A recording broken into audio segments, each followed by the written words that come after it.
Hello everyone. Welcome to another episode. The title for today's episode can be considered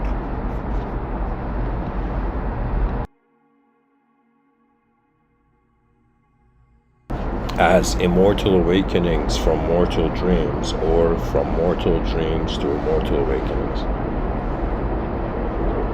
And I wanted to speak about this idea of the unknown dance of vision.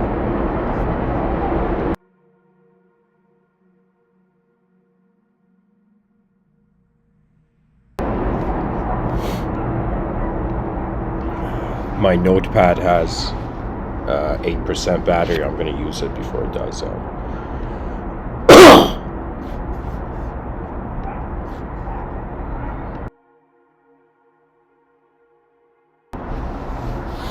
So, to begin,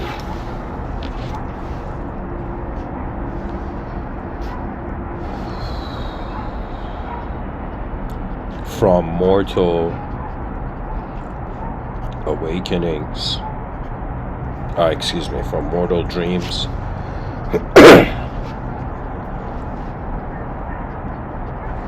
to immortal awakenings. So pretty much in this episode, I'm working with the observation that we are intelligent beings.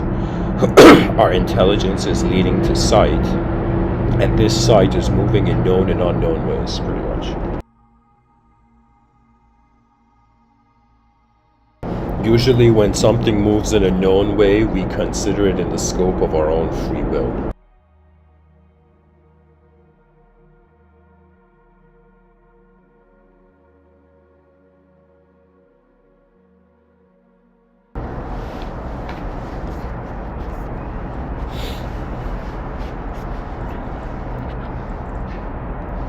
If we are to look at the idea from mortal dreams,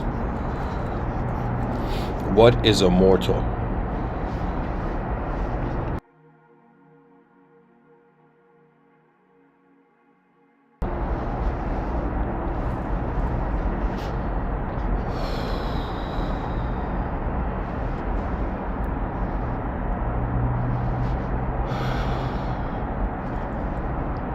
A temporary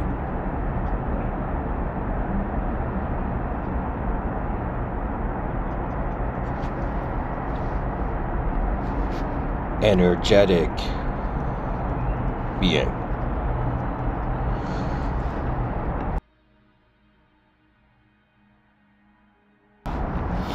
Right now, I am speaking to an audience of mortal beings.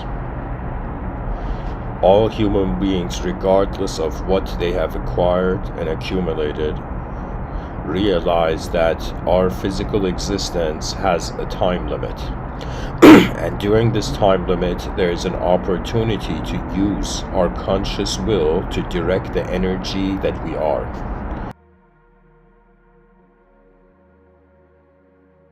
Mortality is like a runner who has noticed the finish line. So in some sense, we have a human being. Let's say from 0 to 100 is the lifespan. And mortality is in some sense some sort of curved relationship.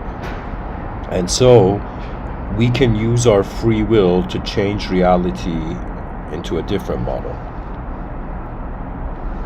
Right? So when I'm talking about mortal dreams, I am talking about the ability of a temporary creature to envision itself.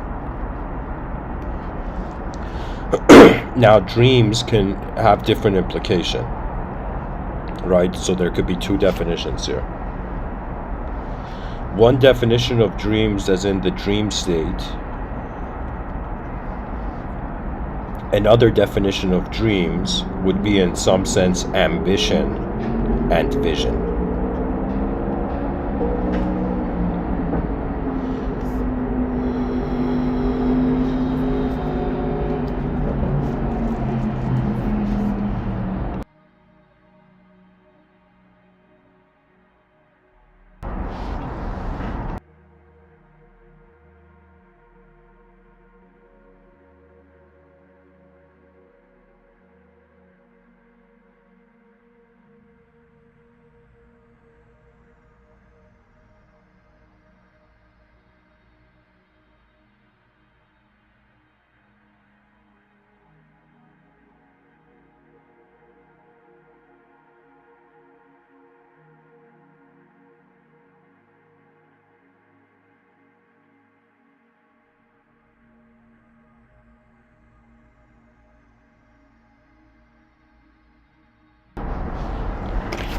Okay, so the starting position is mortal.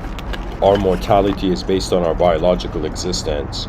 Our biological existence is how we are centering, how we are readjusting the meaning of reality in accordance to a physical position. So it's another way of saying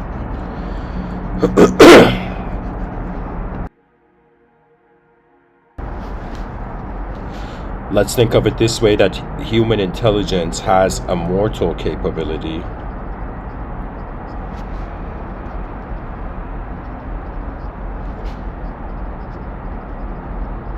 and an immortal capability.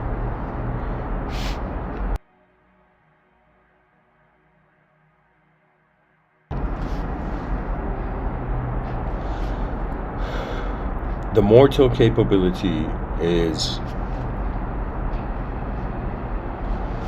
how far can a reality centered around a body go. So how far can a reality centered around a body go or extend? Immortal capability is another way of saying how far can a reality centered around a body, around a mind, non-physical mind, to go.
You see, there is a human being. This human being has an experiential dimension, and it has an existential dimension.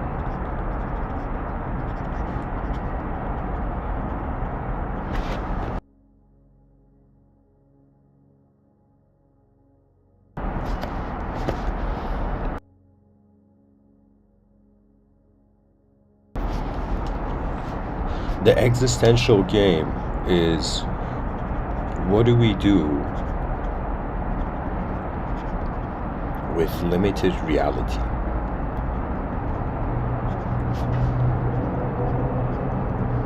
The experiential dimension, what do we do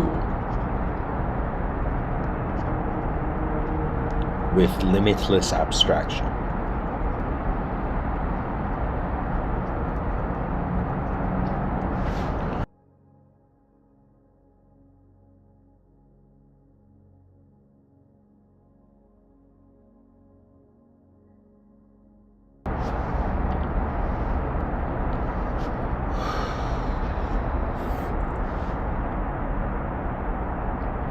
The mortal dream is pretty much, what can the body do? What can the body do? How far can the body endure? So we're these creatures who, we're not immortal. We find ourselves in existence. We're like, okay, I got this biological body. This body seems to be a storehouse of energy. And so we're like, okay, what do we do with our existence? Now, most people's existence serves the vision of their minds. But if we were to wonder about the greatest thing we can do with being a physical entity, it's like we are stationed as these as these subjective archetypal biochemical mechanisms, right? And so in some sense, it's like an abstract subjectivity is moving the real objectivity, okay?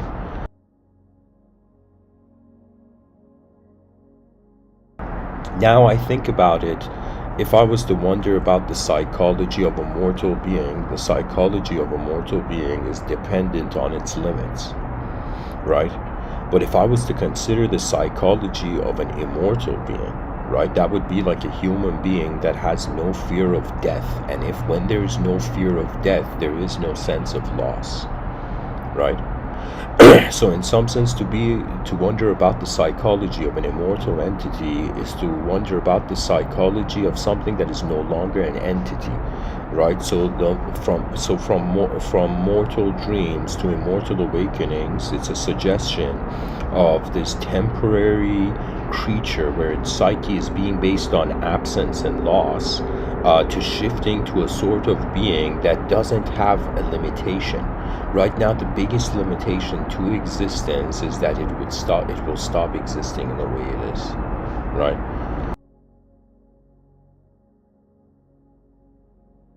Sometimes I think about it that if I was an immortal being, if I was an immortal entity right now, or like an immortal person, then I would think, like, how would I go about giving these 10,000 talks, right? If I was immortal, it would be as if, like, there would be no urgency, there would be no sense that there's a limited time to fill out to complete the project, right?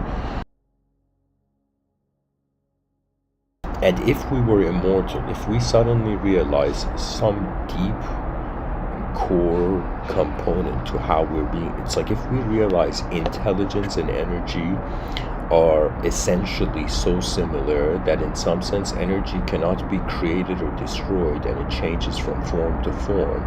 And the ancient Vedic idea, or the ancient spiritual idea of the soul, was that it's something beyond the object and subject, so it cannot be created or destroyed, but the soul is transmigrating. So it's this idea of the soul not being capable of death, but experiencing birth and death constantly, you know? I think the idea of energy is like the idea of the soul. It's like the same idea, but different mask.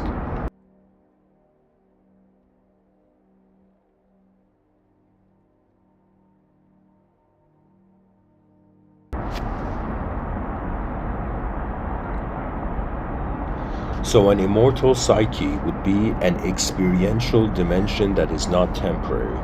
So it would be like this idea of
The mind is pointing to an unconditional and unconditionally eternal moment. And the mind is pointing to a conditional temporary one. The temporary conditions are in some sense the shape of matter, and the unconditionally eternal is another way of saying the space of shapelessness of space. So the shape of matter and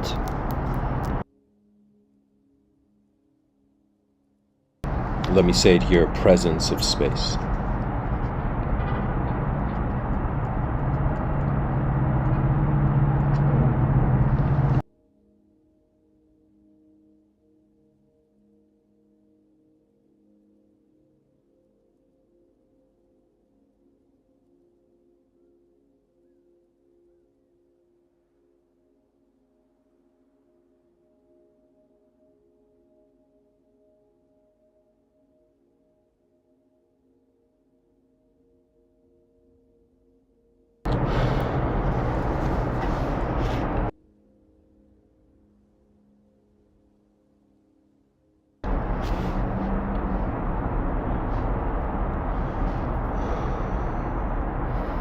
Honestly, and my notepad has only 4% battery, so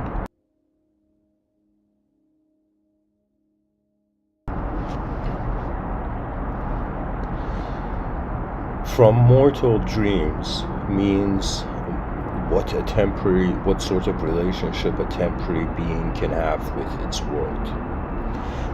Everything on some level, when its knowledge is considered, is the relationship of self to a world.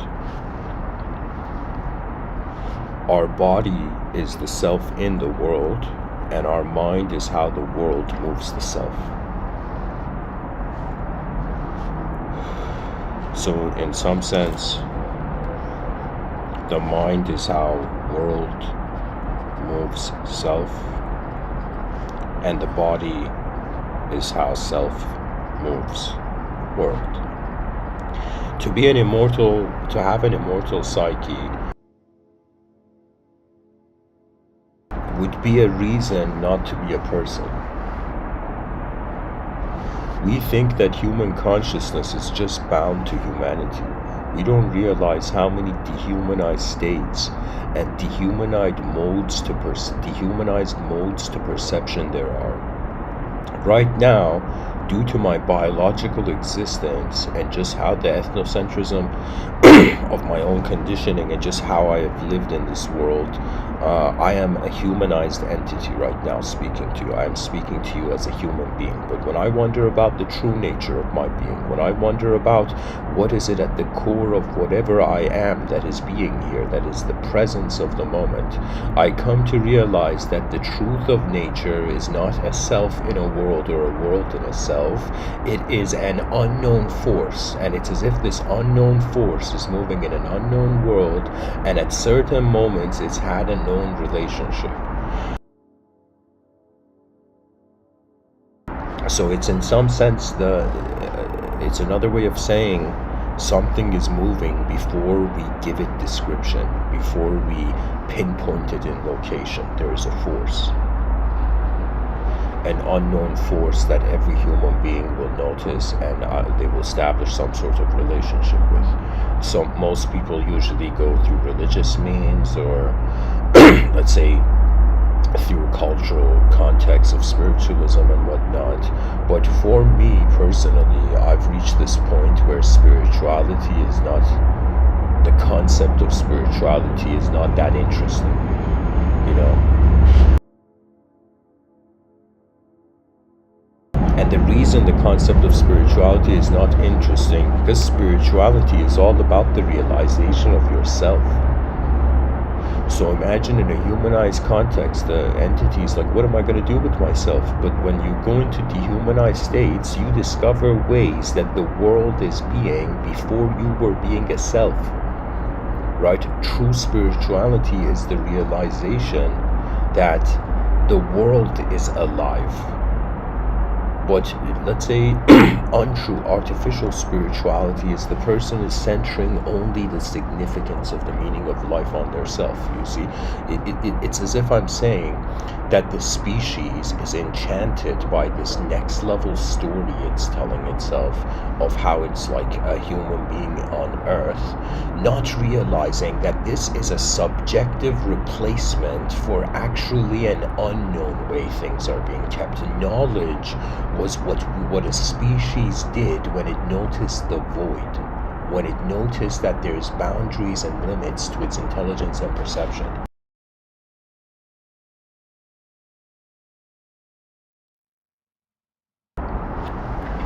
And this is not to try to demotivate people from the concept of spirituality, because in reality, I was saying it yet last night in a talk, that to be a human being is like suddenly being an actor in a film you didn't direct,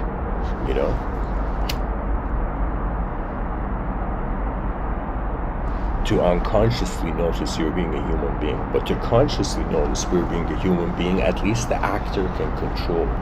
The actor has a choice on how to behave.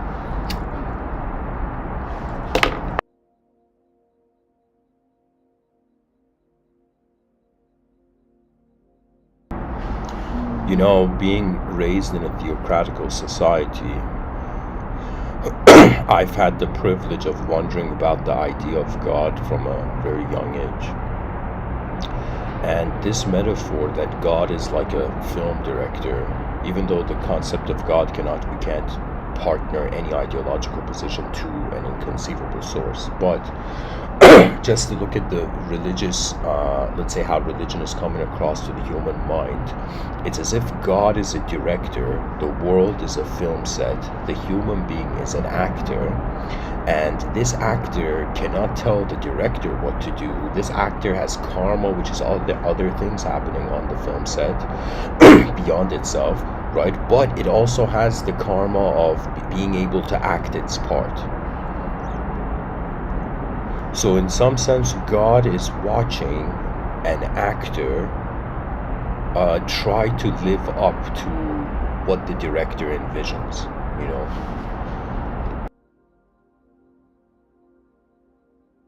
So, when I'm saying from mortal dreams to immortal awakenings, it's kind of like the actor thinking that it is the director of the moment, suddenly realizing beyond the limitations of its mortal-bound psyche, there are ways the moment is happening. Pretty much the human consciousness is playing a game with the world to see what moves what.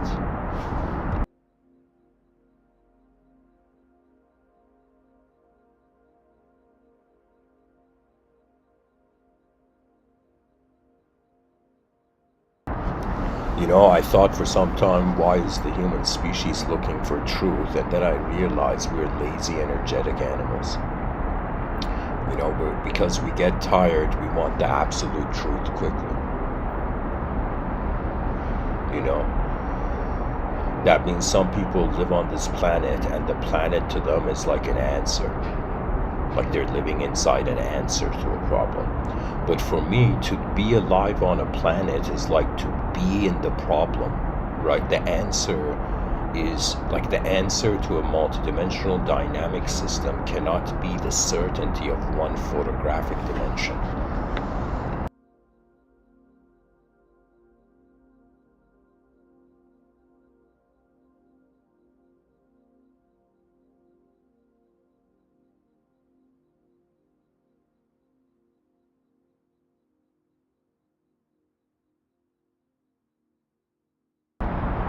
The unknown liberates what we think knowledge has to be. The unknown is a great liberating force.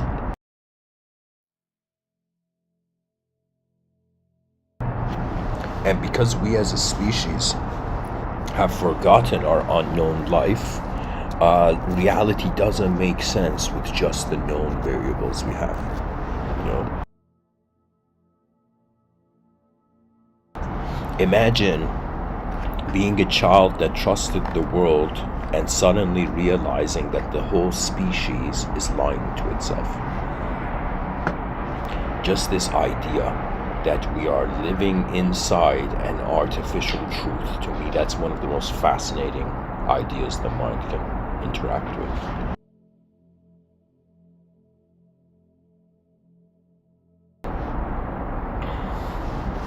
The notepad's gonna end, so I'm just gonna write a sentence, and then the rest of the talk is just gonna be vocal.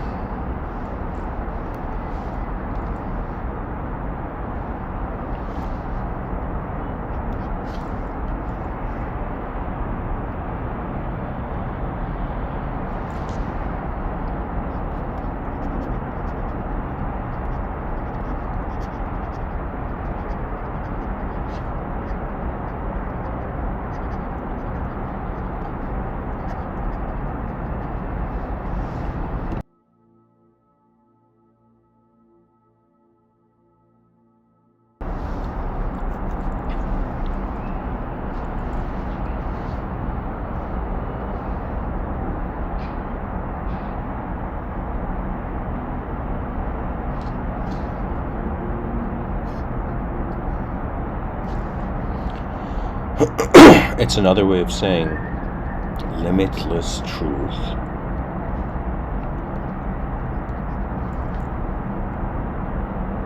From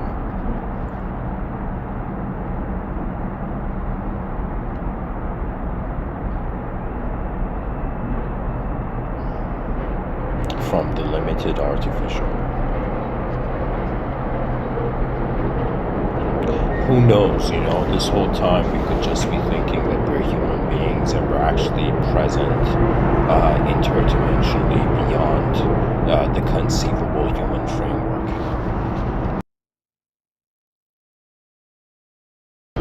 The secrets of how energy is truly being present can surpass the human idea.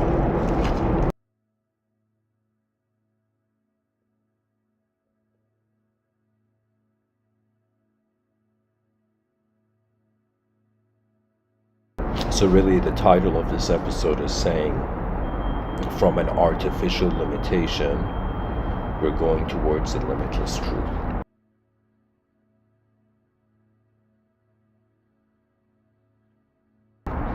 And a limitless truth is the suggestion, if you are, let's say a religious person, it's the idea that God created infinity. That's what it means. There's finite beings, there's infinite beings, and there's the unknown witness of all dimensions at once.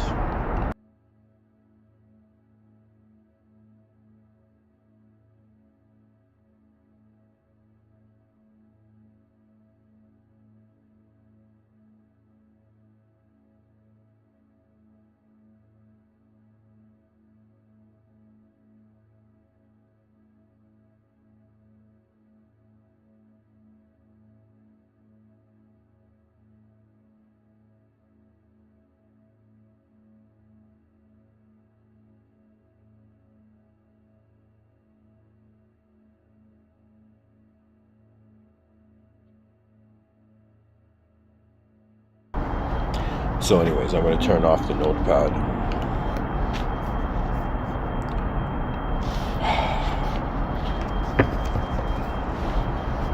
And what can I say?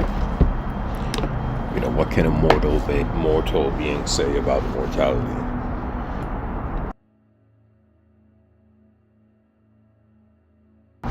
In something I wrote, I contrasted immortality to like stepping into a jacuzzi for the first time.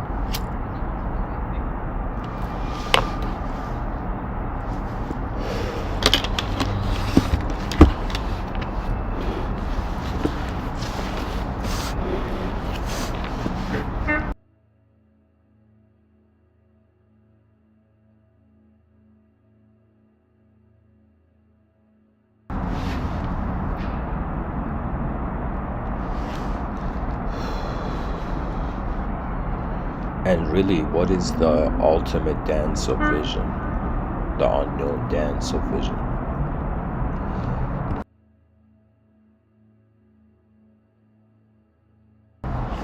Limitation is a relationship. In other words, to be human being, to be the idea of the human being, we are saying that we are not the planet. We are not the world, we're in a world. And because we're in a world, we can have a relationship with the world and all its content. It's like mortality is a microcosmic perspective towards the macrocosm. Immortality is the macrocosmic realization that's remembering its microcosm. That means imagine you are someone who, in regards to a mystical context, you have not only remembered your true nature, but you have remembered that your physical lifetime on earth is being a memory of a transcendental being.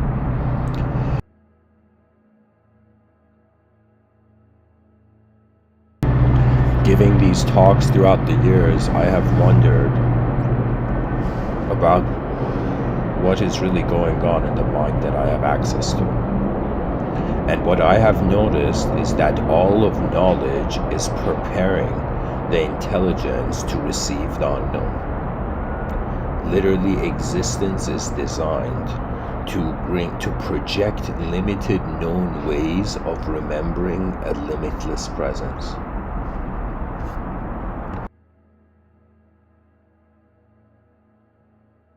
It's like the ultimate, like in mysticism, a question they ask is, who am I? This is like the initial question that starts the mystical journey. A person is wondering about who they are. Now, if I was to filter who I am, that means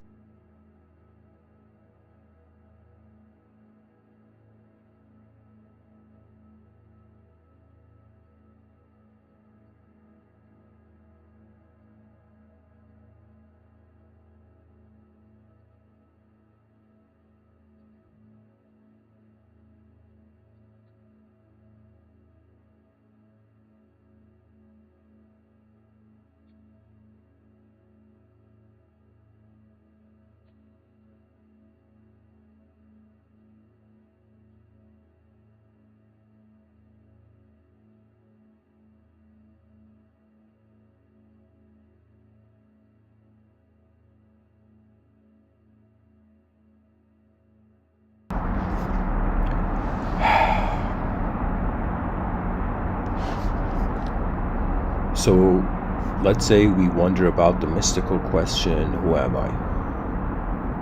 And we wonder about this idea of who am I in the context of what components to my intelligence are mortal, limited, and what components to my intelligence are immortal. When I think about my body, biological body, it's mortal. It's been changing. I've watched my body's existence change. When I think about the content of my mind, based on how my attention is held in the moment, the access to the inner realms has been different. Hence why I say we're antennas.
Sorry guys, I keep talking and putting this thing on mute accidentally.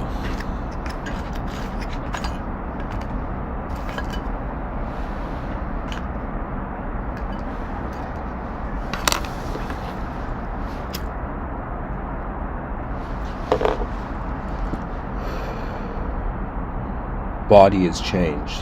The content of the imagination has changed, but the awareness to change hasn't changed. The awareness to an instantaneous moment.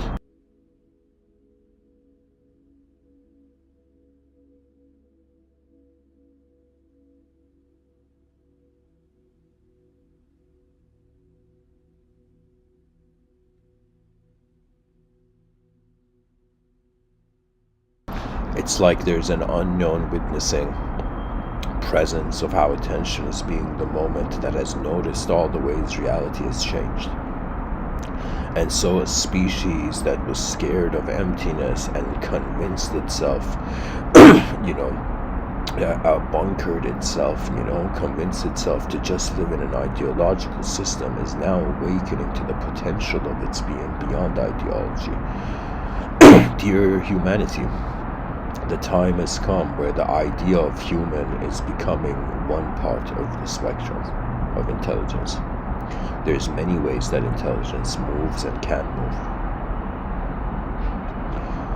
I have wondered about the consequence. Imagine you're a philosopher and you become immortal.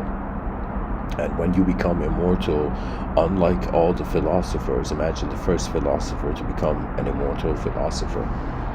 It's as if this philosopher gets to see, not only its lifetime, but gets to see how its ideology, imagine you're a founder of a school of thought and you get to see how that school of thought goes forth. Imagine Socrates was alive now and he saw how much his ideas were affecting us, That would be the suggestion of an immortal psychology, and it would suggest the depth of change, because what is our knowledge in a changing world, how the world changes.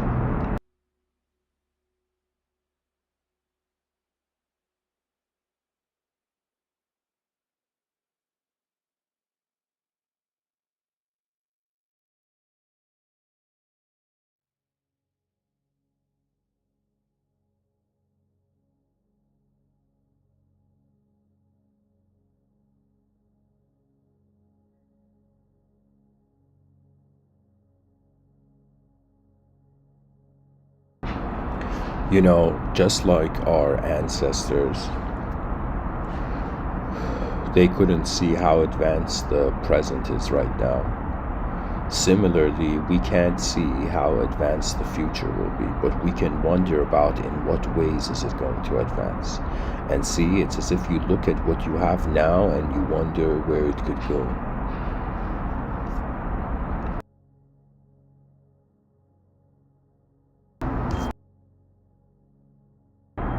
Right now, I am pinpointing my reality pretty much in realms. I'm this person who, imagine most people are told what dimensions to have in life, and imagine some people, they start the search from the beginning and they discover the dimensions of their life.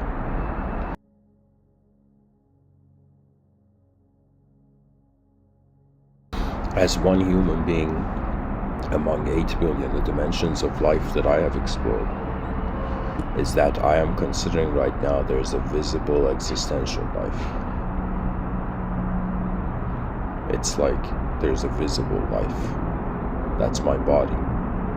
Then there's an invisible life, which is how my free will moves my body. And it usually entails abstraction. Then there is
Our eyes open, our eyes close, and worlds journey through our intelligence as if they belong to us. The nature of the mind is fascinating. The nature of how the mind is unknown is even more fascinating. And there is an ultimate fear, you know? It's as if right now the current mortal fear of man is that I'm this being that is like contained in a certain way, and as I go into the future, what is going to happen to the containment of my own self in the moment? And so we all know that the unknown will approach.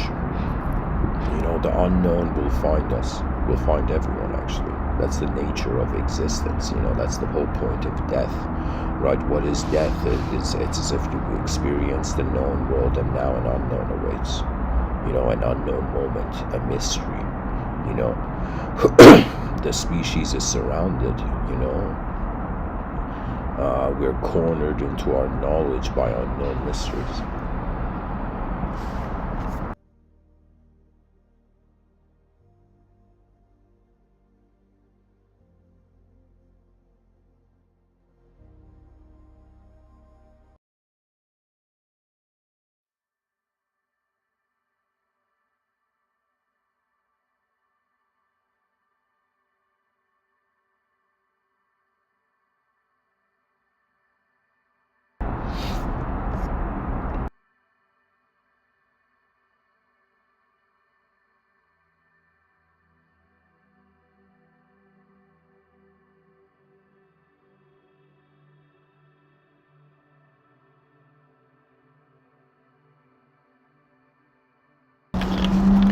Mankind has always been inspired by the heavens.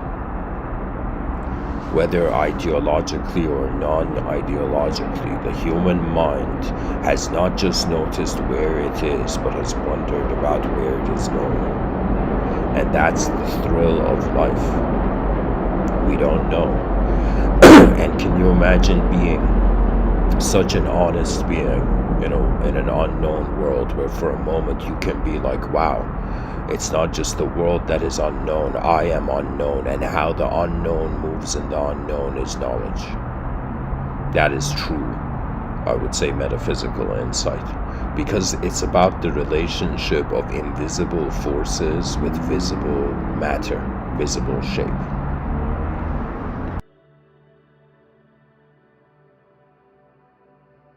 The body can be described as, you know, a complex organization of particles, but the mind can be, you know, explained as the simple presence of space.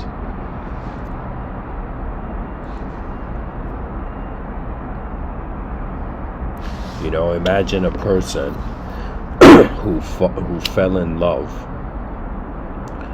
with neither an object or a subject, and the only view was the result of destiny.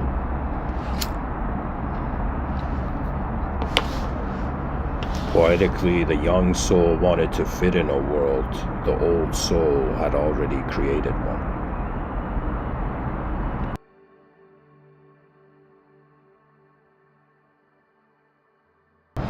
You know, the human species has to immediately unite.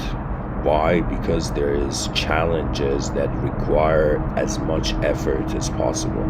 That means imagine the idea of the advanced civilization being one of the greatest problems to solve in the void, and we need everybody in the species to walk towards advanced what does advancement mean? If there is an inner life and outer life, the advancement has different implications.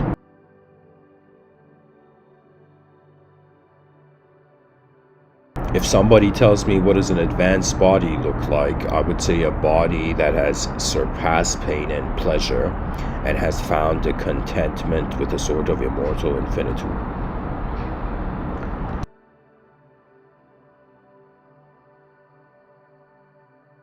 If somebody tells me what does an advanced mind would look like, I would say an advanced mind is a world that can accept itself. That means think of accessing the most advanced state of your physical existence by accepting your physical existence. The person's like, whoa, I'm being a body right now. Okay, so I'm being the body. And then the person comes to the nature of the mind. In some sense, what is the most advanced inner state of vision? What is the most advanced inner state?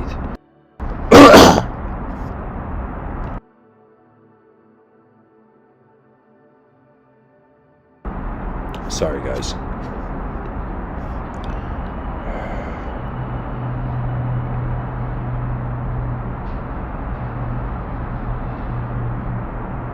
I don't know honestly how to say it, but I feel that the mind is a proof that we are not physically moving our physical body.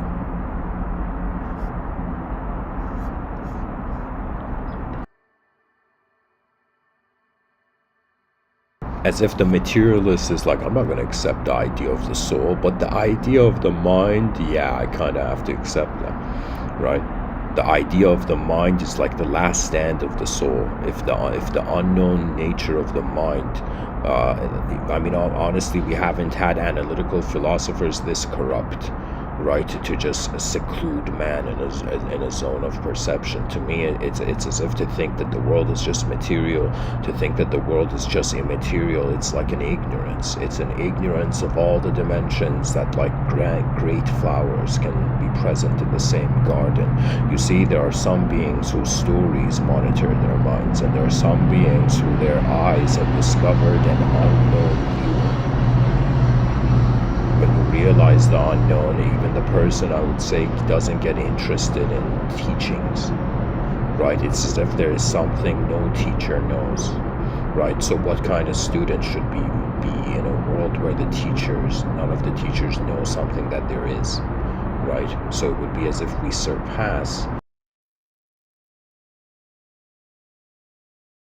how amazed we are by that which is external to us, to find a sort of amazement for our inner life. There's some beings who even take it so far, right? It's as if, like, imagine a spiritual person, they're like, hey man, why are you looking for truth? And the spiritual person says, because if I don't find truth, what has been happening here this whole time?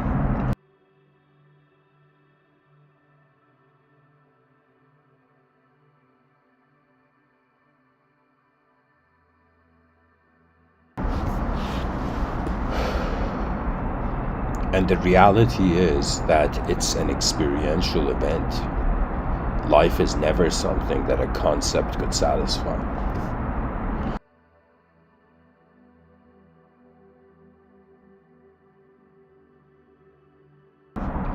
If we go with this line of thought that the mind can only desire what it is familiar to, the mind can only desire the past,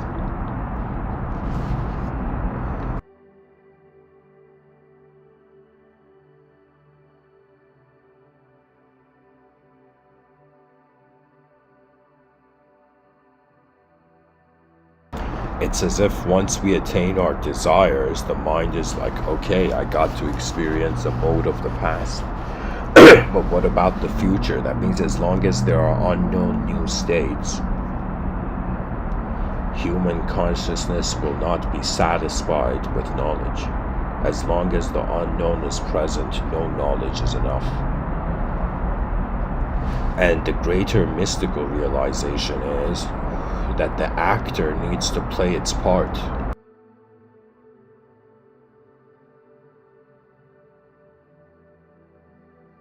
It's another way of saying, to be capable of living our life, our physical life, without wanting to escape it transcendentally, is like one of the highest forms of spirituality. To be a material organism, to be a physical entity, to be an occupant of the space-time continuum. There is so much that will happen that will be beyond what we have thought to be right and wrong, and that's the incredible nature of reality. That is the hidden greatness of humanity. That novelty will not save the world, but will just be how the world walks differently.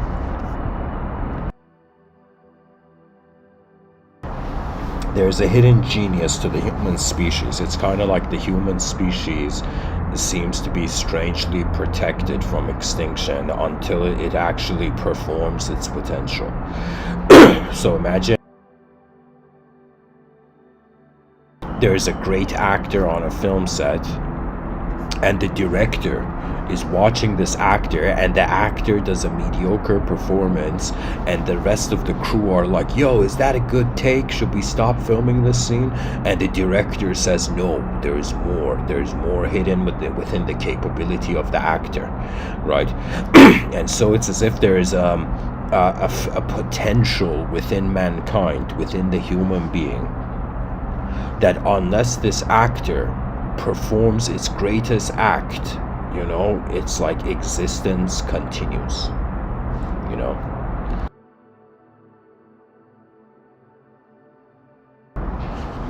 It's so remarkable to be in a world where we don't know what we are, but we're living as it.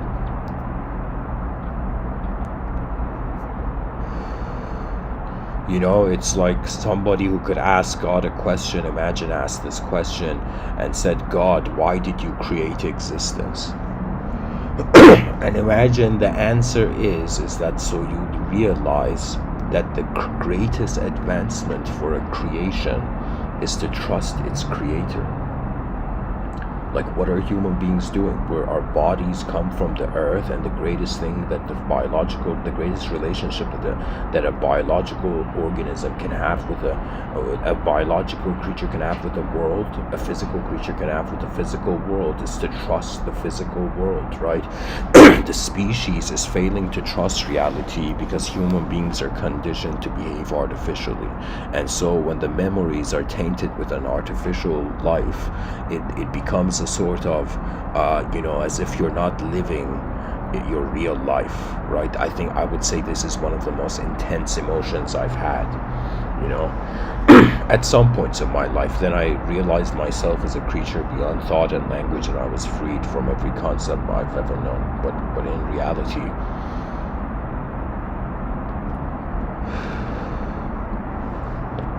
there is a great performance awaiting every conscious being. You know, there's the saying,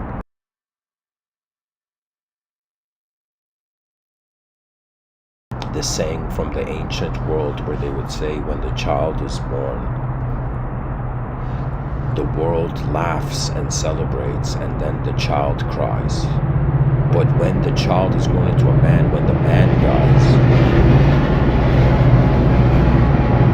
when the human being dies, it's as if the world cries in what it is losing, and the self celebrates and laughs. You see, it's like life is an opportunity to contribute to a collective effort, but its finale is an individual liberation. You know, we are being a self. It's like Tony Stark being in an Iron Man suit and thinking that he's the Iron Man suit and doing nothing with it, and then realizing this whole time he was inside an Iron Man suit and could have done things that if he had just accepted it, the nature, he would have succeeded, right? It's like Tony Stark stepping into the Iron Man suit and forgetting he's Tony Stark, right? Like his wife is gonna come up to him and be like, what the fuck, Tony?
Sorry guys, this was accidentally on mute. What I was saying is I was diving into the theological lens. I was saying let's just entertain the Abrahamic mindset. And so God created man from clay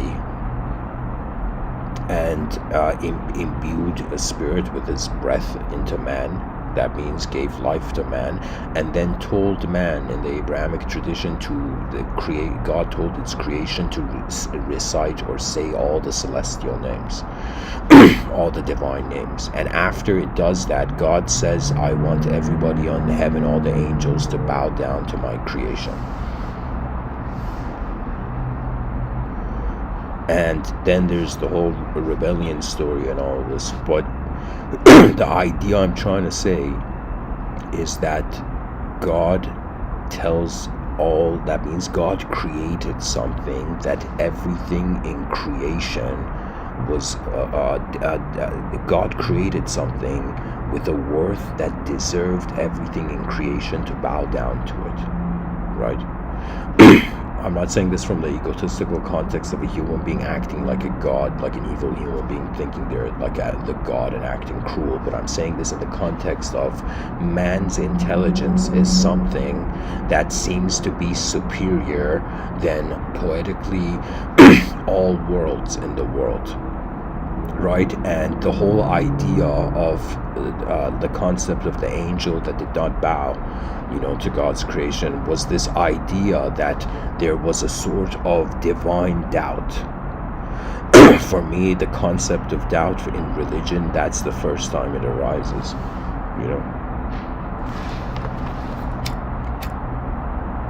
And so it's as if mankind failed, Adam and Eve failed the first test, okay? And then the second test becomes like the life on earth.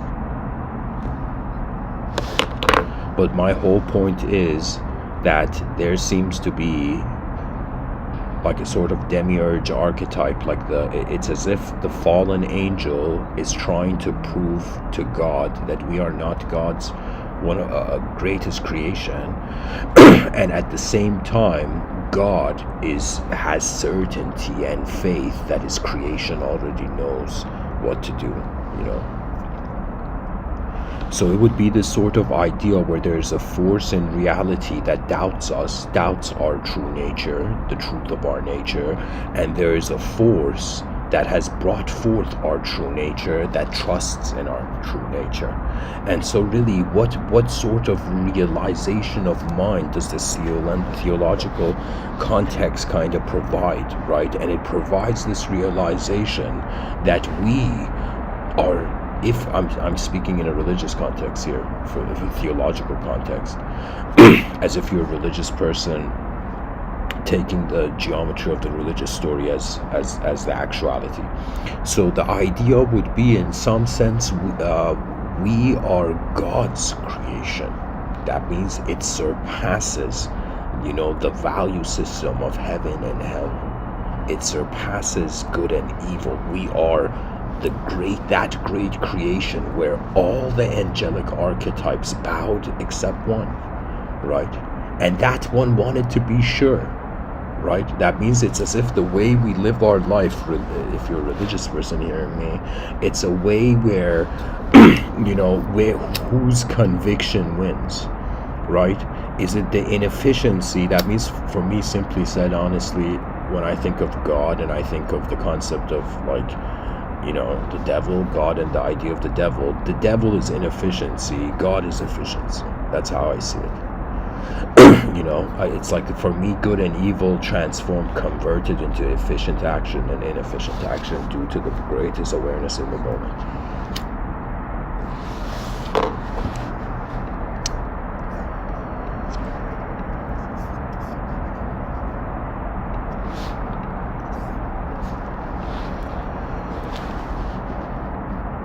That means mankind remembers,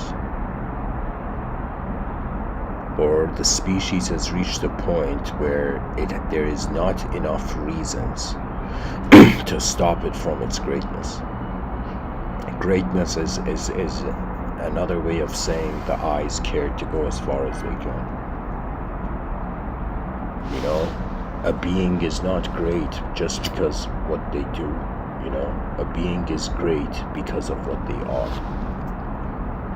And what we are is a capability for a multidimensional acknowledgement of the moment, which is another way of saying this whole time we have been tormenting our species with you gotta be good, you gotta be bad, not realizing that there has been so many different states of mind. Just like a person, imagine drawing a painting, can envision somebody on the planet drawing that painting better than them, right? So similarly, it's like we look at how the human species is behaving and the mind wonders how many different ways can it function, right? And really what I'm doing in these Mr. Within talks is that I am exploring the depths of the world that I am in. What else can we do where consciousness is like you suddenly notice yourself being a player in a video game, right? And there's mysteries about who is playing, how is the video game programmed, and can we know before we experience? Because what is knowledge? People don't think about this. What does it mean? What is happening when something is knowing something? What knowledge is the world you find yourself in.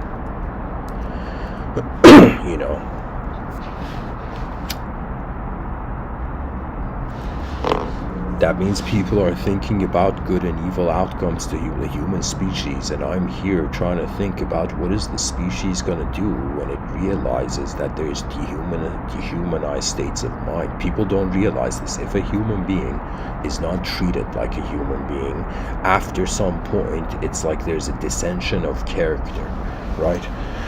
What that means is the biggest thing our species has to realize is we have to have a mandatory compassion for the potential of the human idea. Sometimes, people make me angry, but then I think about it in the sense where if I was in an advanced civilization, how would I behave in accordance to my anger?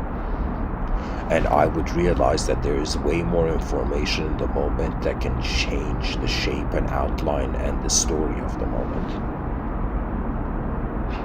Reality is beautiful, and the mind gives it that permission. Why? Because the mind has pretty much okay, let me write this down. I'm going to show this to the viewers. My notepad has 3%, but I think it's going to be enough.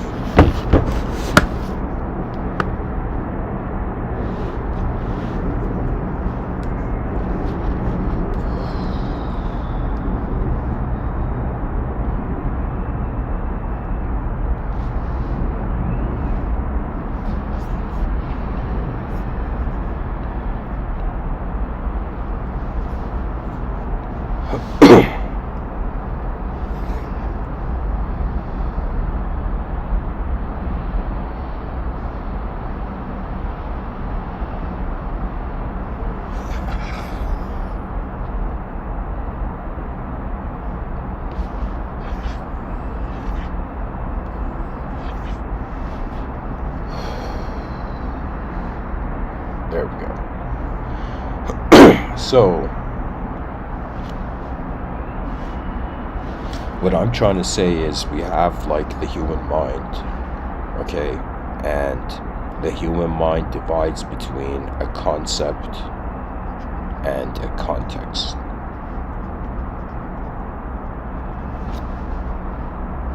Now, for the concept, there's 4 values that can be given.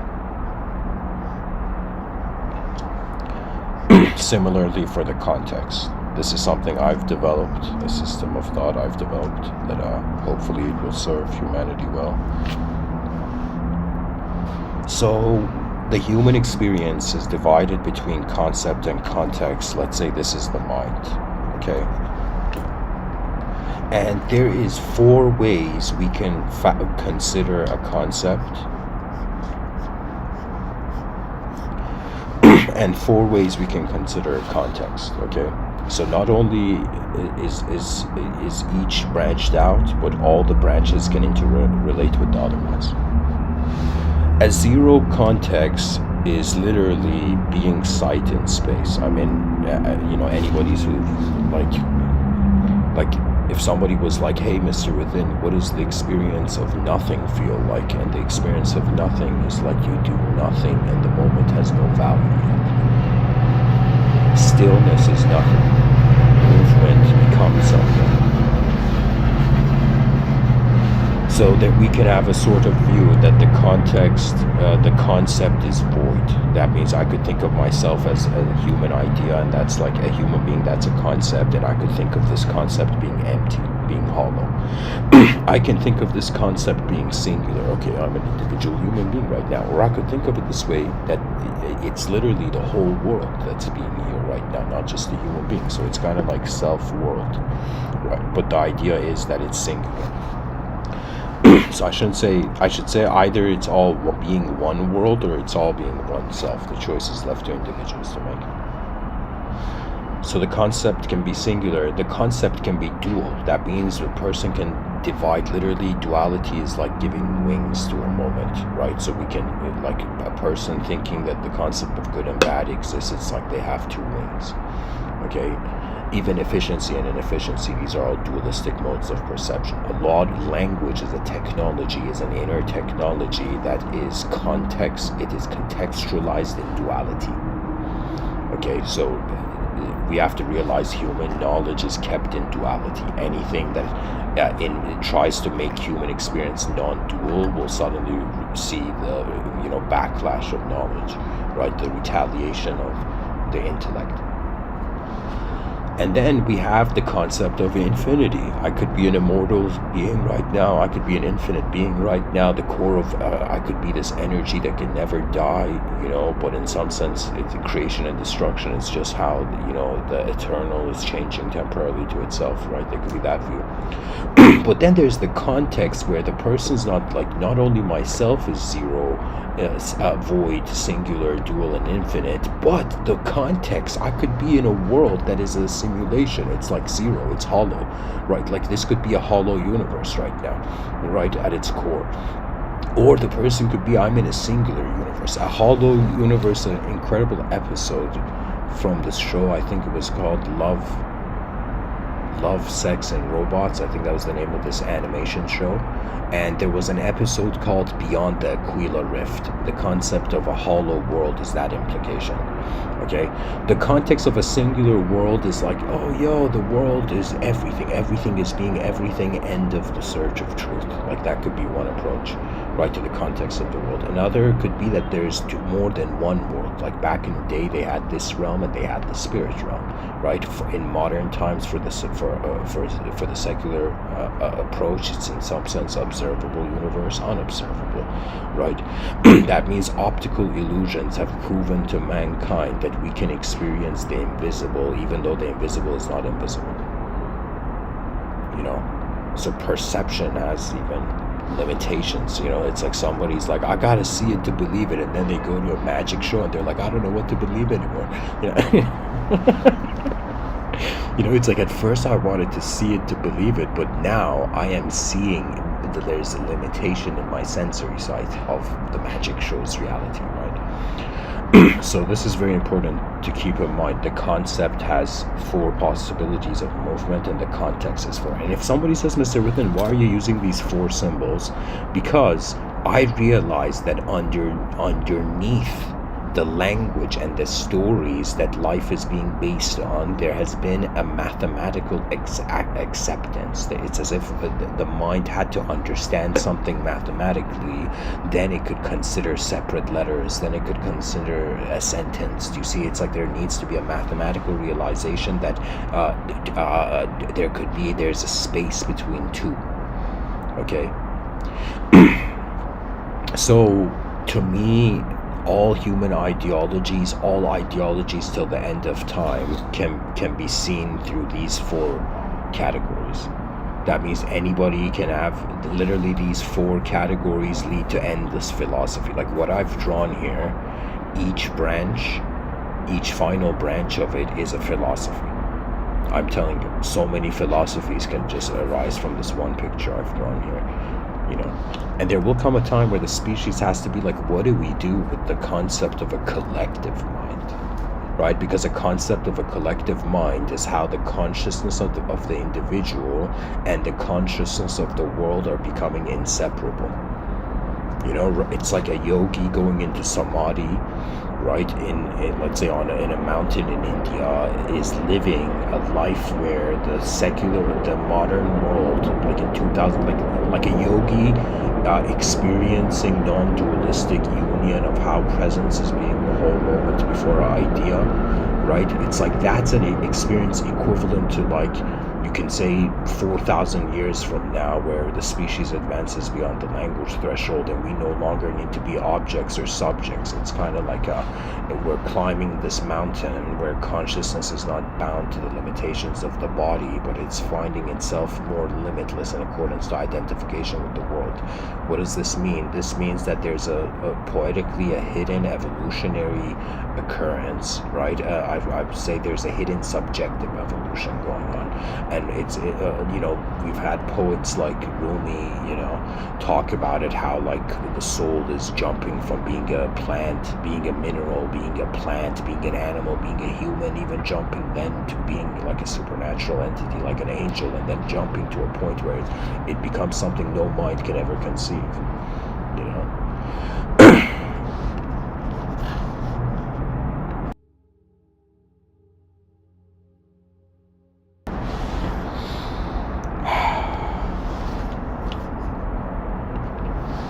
So it could be that we're an intelligence right now that is acquainting itself with being a self in the world, but when it comes to the hidden, let's say, subtler evolution of, let's say, the soul, right? The person's like, yo, not only my body is evolving, but my soul is evolving. You know? And Darwin's gonna be like, I didn't see that coming. Yeah.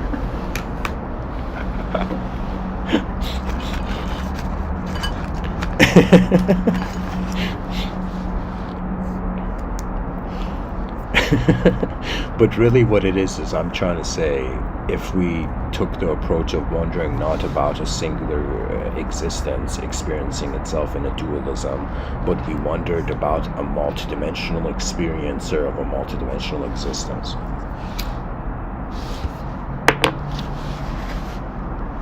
That would be a next level consideration of an entity, right? Because an entity is limited based on its acceptance of reality.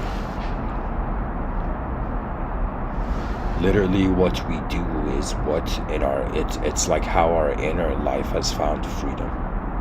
Somebody who goes on a stage and acts like a rock star, it's as if they're in their inner life has found that freedom. Something is calling the person towards that, right? It's like the planet doesn't have a voice to speak, but how novel experiences are being received is like the hidden speech of the cosmos, you know? How the moment goes forth, and really what is attention doing? This is really it.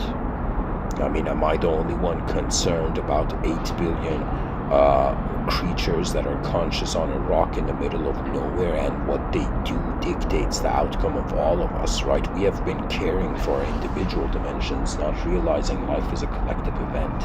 When we were in the ecosystem prior to human consciousness, when we hadn't stepped into the concrete jungle and there was still the actual jungle, we did not have a disconnection with the series of events that happen in nature. Man has thought that survival is a path to its continuity, but survival was the extinction of a collective continuity. So what I'm trying to say is that the human species is this natural being, natural unconscious being, that has suddenly unnaturally become conscious. We don't know, sometimes in these Mr. Within talks I've said the internet came too soon. But I could also make this claim that consciousness appeared too soon, right? To me, there's this strange thing about, like, man, we evolved 4.5 billion years just to notice ourselves suffering. Like, what is evolution doing, right? Is it survival based on perfection, or is it, like, what's the point of evolving to notice our imperfections, right? That's suffering. Anytime a person has an expectation on a moment, let's say you expect perfection, but you see imperfection, you suffer. You know, if I right now think that every person has to behave in an advanced way, even though that's what I'm saying in these talks, but if I think that everybody has to, then I would create unnecessary suffering, right? When somebody I think doesn't behave in an advanced way, or when I even don't behave in an advanced way, right? From one angle, we're like these playful creatures that just are learning how to live on Earth, but at the same time, there's this advanced hidden light of the mind. The future is waiting for us to notice it. That would be the great inspiration of the future generations. We should not fear mortality or immortality. We should understand all possible, fathomable ways of a human intelligence. And to be an individual is an advantage. It's a tactical advantage to be a physical individual creature in a cosmos. Right? It's an advantage. Why? Because we have separated ourselves with the world, we can create infinite relationships with the world. If we were being the world, we couldn't have an opinion on ourselves, but because we were being separate from the world, there's the psyche of the self-world concept context being projected.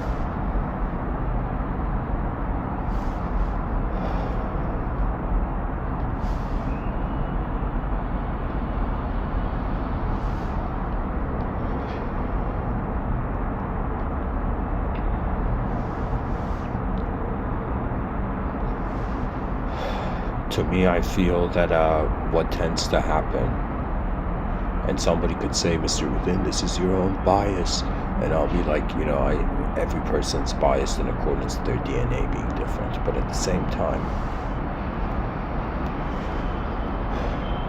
it's like we're a physical being, so we can have an opportunity to notice the non-physical. We are in knowledge because we have an opportunity to comprehend, to realize the unknown. And the unknown is another way of saying the definition of power is not set. You know, this is why I feel when a religious person worships God, it's like a conceivable entity worshiping an inconceivable source.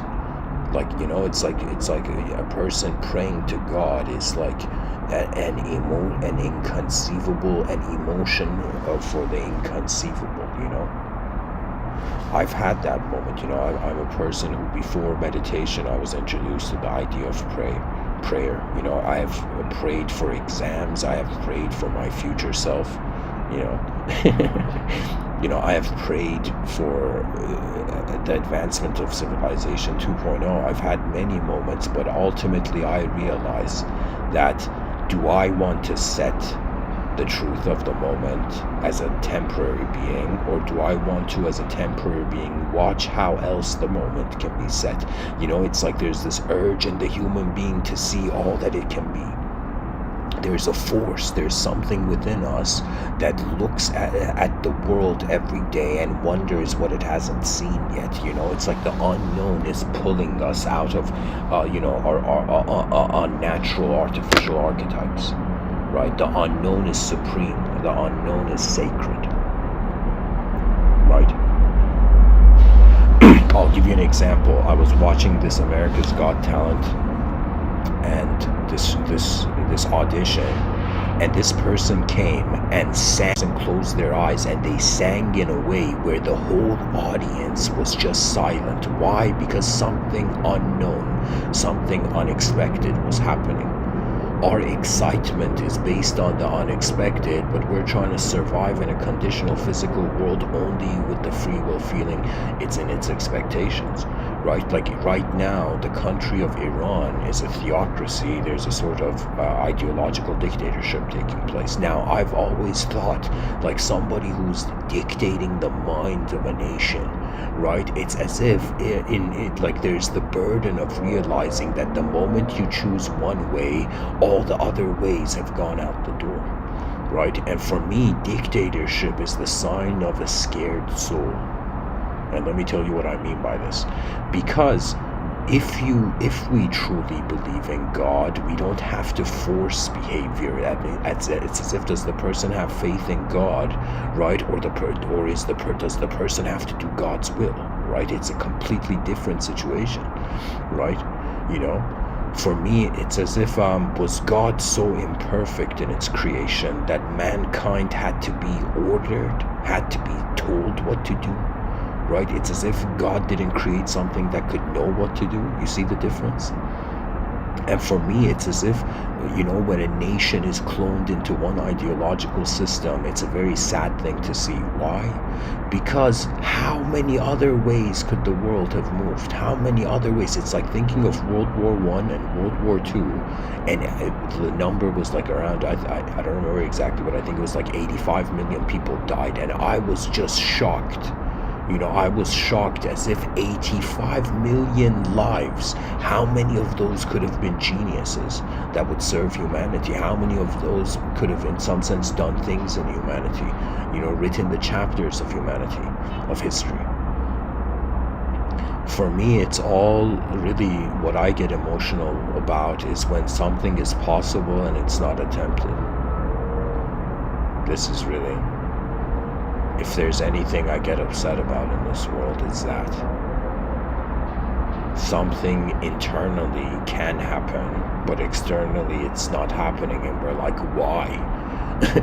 why can't, it's like, is our species not smart enough to figure out a way where it has already solved its problems, and its context is set greater than its past? Right? It's as if, are we trying to live in a way where we make the past real? Are we trying to live in a way where we just fit into the present? Or do we realize it's been a changing world the whole time, and novelty is the true commander of man's vision, man's mind? You see, it's like we accumulate knowledge. But I'm saying that the accumulation of knowledge would be like, why am I knowing anything in an unknown situation, right? The mystery will intensify in that way, right? This is why I'm saying mysticism isn't for the faint of heart. Mysticism is for beings who have an ability on some level to acknowledge different contexts to their world.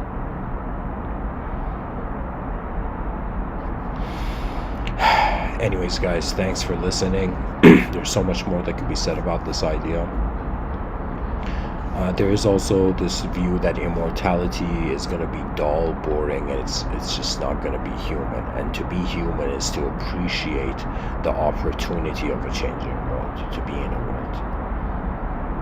And ultimately, I have spent many sleepless nights wondering, okay, what can the species do? And my strategies are this is pretty much the way I'm approaching it, where in the outer realms the greatest idea is to build an advanced civilization. In the inner realms, the greatest idea is to realize we are being the most advanced communication of the universal sector. That means I don't want human beings that can just move well, right, or can think well, but we want human beings that have reached a level of contentment with reality that novelty can emerge. It's as if, imagine somebody is given an option. You can choose to define yourself based on the past or the present, and the person's like, yo, what about the future?